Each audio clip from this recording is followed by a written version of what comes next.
Esther Morenkos, welcome to the Soccer Queens podcast. Hopefully, I didn't ruin that. No, you did it perfect. Thank you for having me and for the invitation. Of course. And I know we've been trying to talk for a while and dive into all of your great work and research on the menstrual cycle front and everything you're doing. So if you just want to give a brief background so everyone knows all the amazing work that's going on in your world, let's just get right into it. Okay, so about menstrual cycle is a few years ago, because I'm professor at the uni, but also strength and conditioning coach with female athletes, mainly the last years with the field hockey national team uh, for the last Olympic cycle. Um, and I have other colleagues, fortunately, that also are worried about, female improvement and physiology in both roles. They are professors and they are strength and conditioning coaches working in the field, like Blanca Romero with the soccer national team, and and like that. We have obviously this concern, and at the same time, this issue was coming, no, in research, in like in general, female statements in every part, no. So we decided it was not in that moment our main focus on the research lines we got in that moment, but things that came together, and we decided to start some research, and we did it in like two ways. Um, Obviously, first of all, the the research in field trying to figure out the implication of the menstrual cycle in performance with different tests, and we had this possibility to measure in soccer players in Spain high level. But at the same time, there were right now there are a lot of papers published in this, but 2 or 3 years ago they were just starting to be this kind of studies with questionnaires, trying to, well, let's ask first, no, let's see what do the different athletes in the world think about the menstrual cycle, their knowledge, their current worries or implications. And we thought that was really interesting, because we still have to go further, and there's still steps to go with menstrual cycle related to performance. But we were missing that step. Like, okay, I might measure players, but uh, they don't know what I'm measuring because they have no clue of what I'm talking about. Because this, all of the papers published about questionnaires, they have this common conclusion: is like knowledge is efficiency. Uh, this is huge, actually, because we are looking forward to find out if strength might be influenced in this phase or the other of the menstrual cycle. Obviously, this is important, but health, like the basis, and education is kind of the first thing, no, in in every aspect, and this is huge. So we did this research that started to be published. Still, some of the data we have to go through well, all the paperwork to get it published.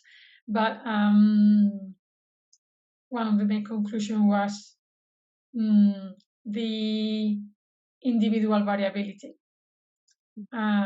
We are kind of doing all these studies with mean and standard deviation, which is obviously statistics basics and needed. But the thing here is that, like, because the ones that are okay, they are okay, uh, but they are some women that in some of the phases maybe more or less influence in some physiological aspect or performance or related to. So this is, I think, some point to start from. And then about the questionnaires, we did this questionnaire here in Spain, trying to reach as much people as possible from different ages, levels of competitions, sports, categories, and everything. We reached 1,000, or in line with the already published papers or research published, is knowledge is critical. We are not well educated in any aspect about our menstrual cycle. In terms of health, obviously, in terms of performance, nothing to do. But most of the answers, we were talking about like 30% have at least 3 symptoms that they felt were having some kind of implication in their performance. Maybe because of discomfort, not because not being able to perform, or or that the strength really is being affected. Maybe just discomfort, like breast pain and those kind of symptoms. So we have to listen. So, talk about the work you're doing more with the FIFA Women's Development Program, and kind Yeah, of like your end goal for all of that, the research and the education.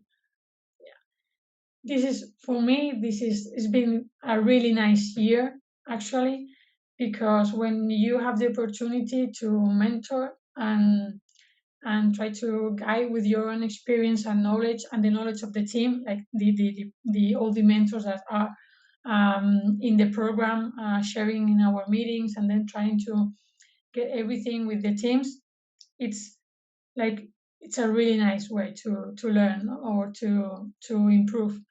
Um, so one of the aspects, obviously, which is a focus because the program is for women, uh, it's about all every characteristic in terms of performance that might have specificity of the way of working or look into it, because they are females.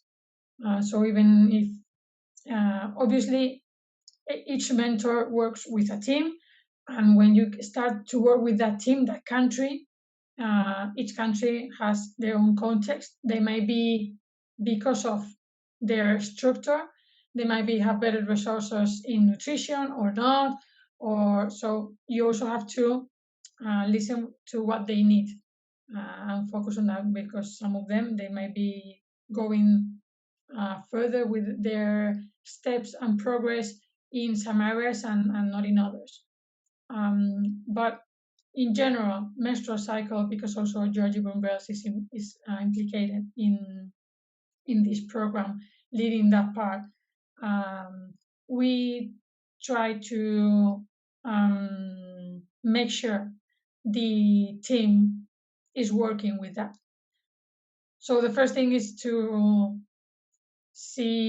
analyze at what point they are. They might be measuring something, or they might be at least trying to be an aspect they talk about with their players, and it's not a taboo. Different levels, and then figure out, based on that starting point, which strategies we could implement to try to go further with menstrual cycle in the team, for the players, for their performance, their health, obviously, and everything. So one of the things I did with the team, I was they were looking forward to try to go to start some steps with this, but they haven't. So we like we started with the basics. Let's get a questionnaire done to have a first analysis of the players, their knowledge, their comfort talking about this, talking with who, about this, and uh, just listen to them if they might have their own ideas of how they could go further with this, no? Or get improving with this. Then prepare a little presentation. So there could be an educational session talking about the basics of menstrual cycle and its implications and the next steps that the team was going to try to implement to improve in this, like start tracking the menstrual cycle, because also you have to get the sensibility that sometimes players feels like their personal space is being kind of because they might be shy to talk about this. The levels of comfort are very different. No, it depends a lot. So just to get the feeling of that, and try to work together in this as a team. We prepare some infographics with these basics of knowledge and tips of nutrition, hydration, and symptoms they could be working, and get it in the facilities they were usually training. So, at least every player can have their own time on getting used to this being a normal conversation at different levels. And obviously, that tracking leads to detect, because there are always red flags coming when you do this, health issues. Because we have all these things normalized, that you might be without your menstrual cycle for months, and it might be because I'm training a lot and those kind of things. So when you ask, you suddenly find out there are 3 or 4 players with issues that you have to get the medical advice properly and see what is going on. What are What some of is the biggest things you've learned from the players and sort of their perceptions and what they think about the menstrual cycle discussion? Because I know a lot of women they don't even know the 4 phases or what goes on at the hormonal level. So, what have you learned from the players?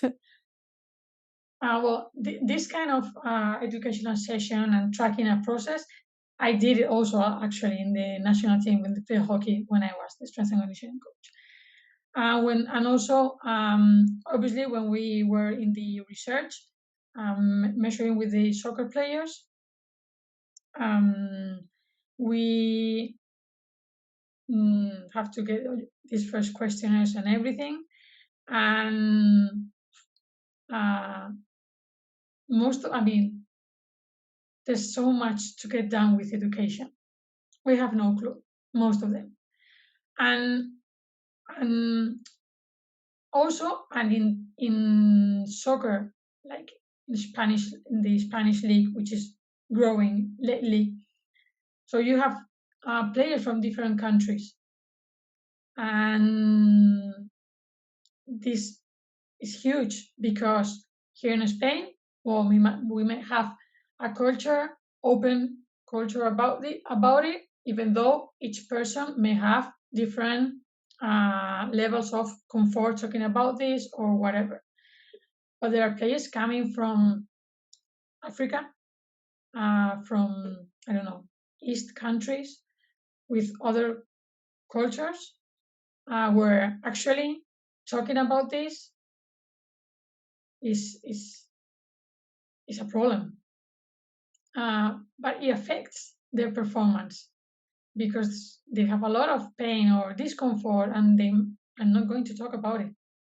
So open that space is something that you have to go slowly, and find the way to do it properly. because it's so important. But it's the truth. And the thing about the players is that they are like, so you start talking about things and trying to educate them in different aspects, and they say like they're doing click, like, okay, so this might be because of this.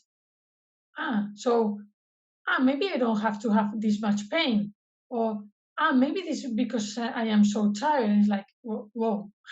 I mean, they're not all of those players. They are not 18, or 15. They might be 28 years old. So they've been years with themselves, and their health and their menstrual cycle in a repeated way, going through, different feelings, and they didn't did that much in their heads, because we have all these things normalized. Even when they go to the doctor, to the specialist, the medical specialist, because doctors, they still have, some of them, obviously, like in every profession, there are people doing awesome jobs, but there's still these kind of doctors that have still this message of, mm, this is because you practice a lot of sport. You are okay. So, you go to the doctor, which is like, the the voice, and the doctor says it's okay. That's the end. I mean, you don't go further. Yeah. It's so important that they have that comfort of someone to talk to, within their sports organization. And do you think there's something to, each sports team having at least a female coach on staff, so that the players feel more comfortable to open that discussion? I would say yes, and because of two reasons. I mean, my personal opinion and my experience in the field, but also because up to now, research is also supporting that kind of conclusion. Because when they are asked who do they feel more comfortable with, still they think that men don't care about it, or they're not going to understand, or it's not a comfortable conversation. So it makes sense that having having a women close to talk to, it might be at least the beginning. The beginning, I think we have to keep step by step improving, all of us as staff and everywhere. So, like, also teaching and educating men about this, so they are also able, because they are men, willing to be able, no, to open this window, and support their players in their physiology. So I think we also have to do that, so the comfortable space grows for everyone. But to Yeah. start in, for sure, it helps a lot if empathy is a quality. Mhm.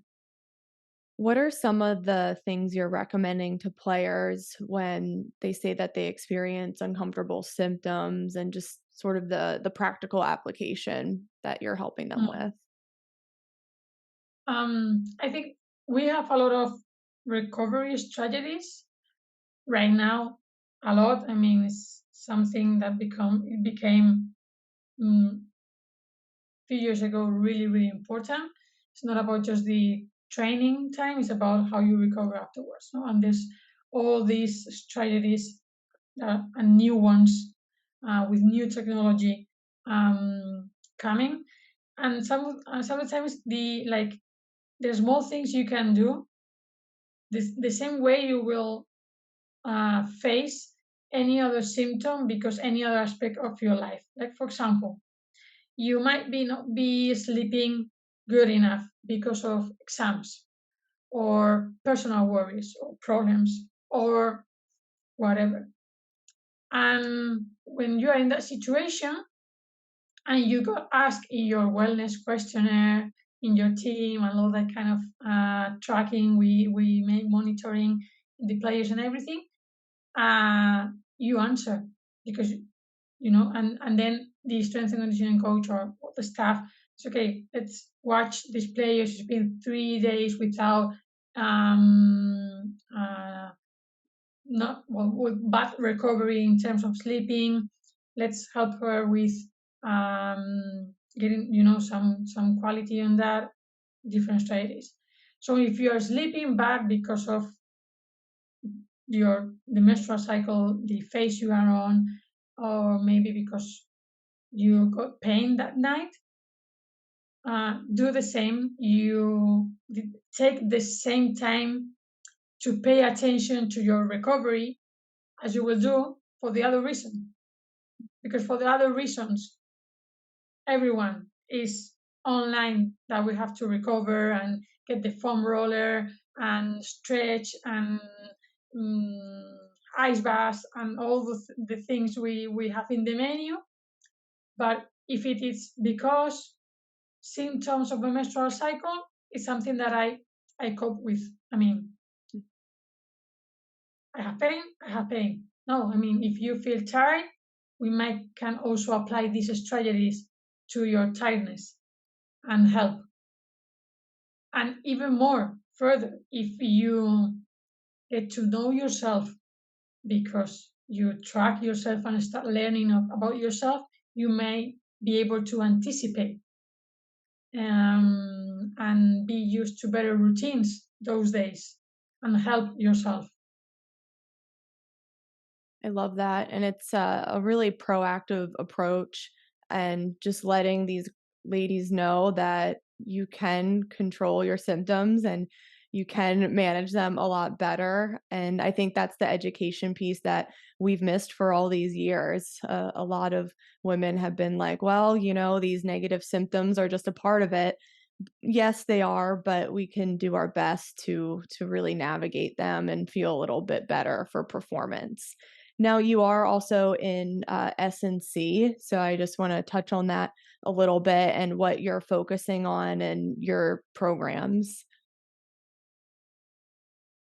Um, NCNC, what do you mean? Sorry. Strength and conditioning. Okay. Yeah, Okay. Sorry. it's okay. Sorry. Yeah, I didn't got the match. SNC. Yes. Well. Because I mean physiologically it's obvious, and there's a lot of knowledge on it already, evidence based. Our bodies go through different stages.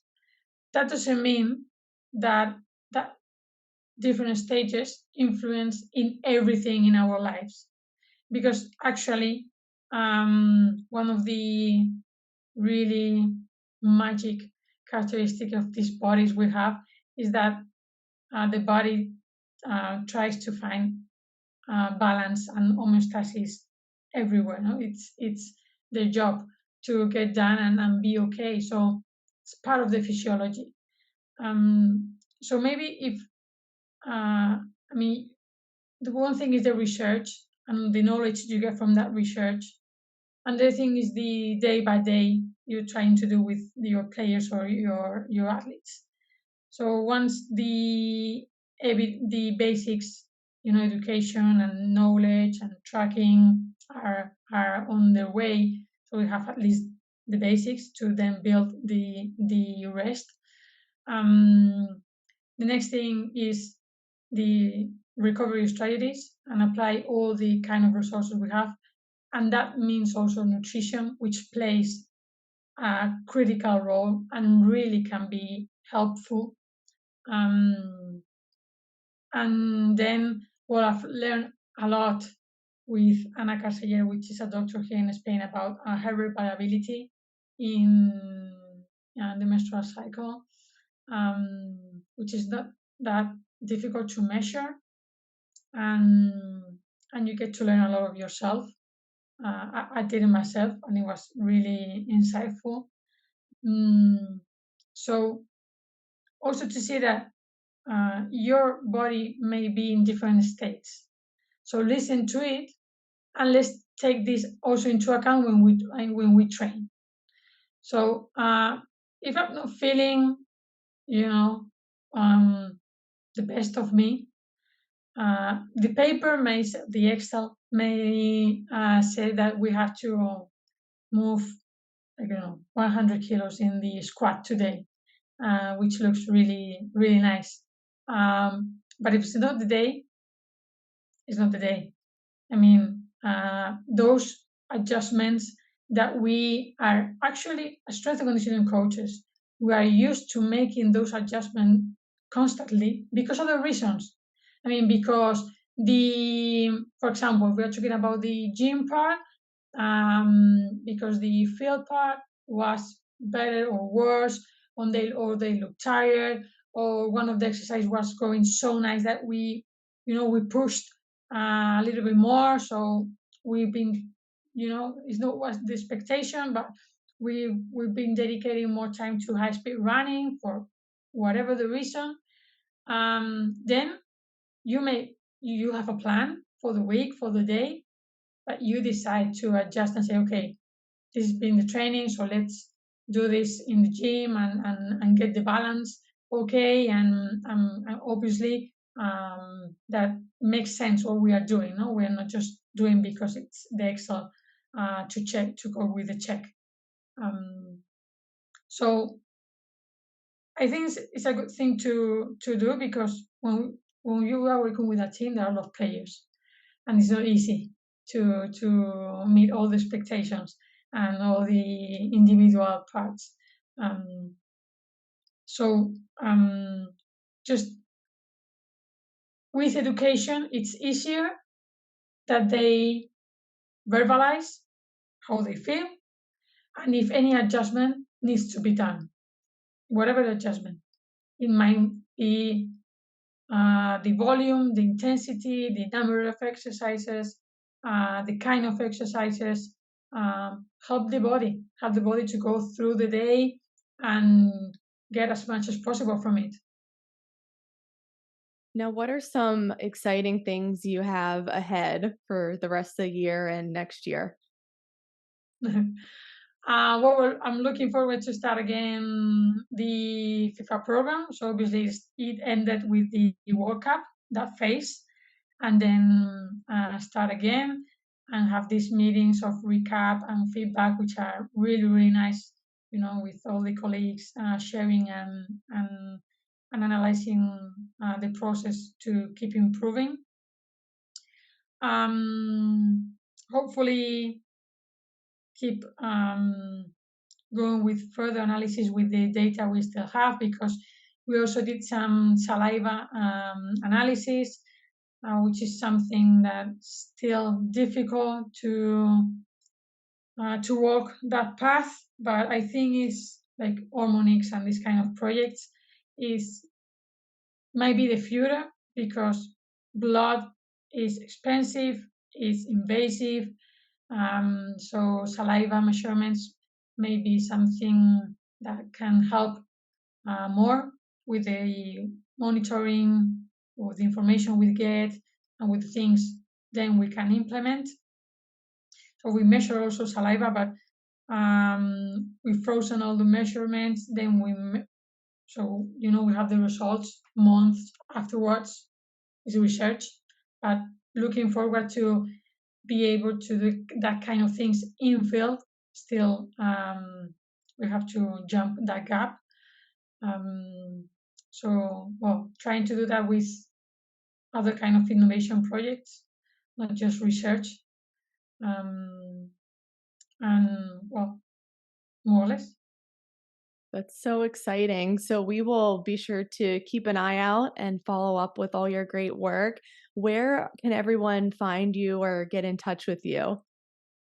As in public, I use a lot LinkedIn and Twitter. I know they are like haters and lovers of Twitter. For me, it's still a nice place. Maybe because I'm surrounded by other nice people in which I follow and I follow by. But yeah, which is my name and second name, last name, Esther Morencos, for both. Um, and I'd be happy to answer, to share, to whatever, meet.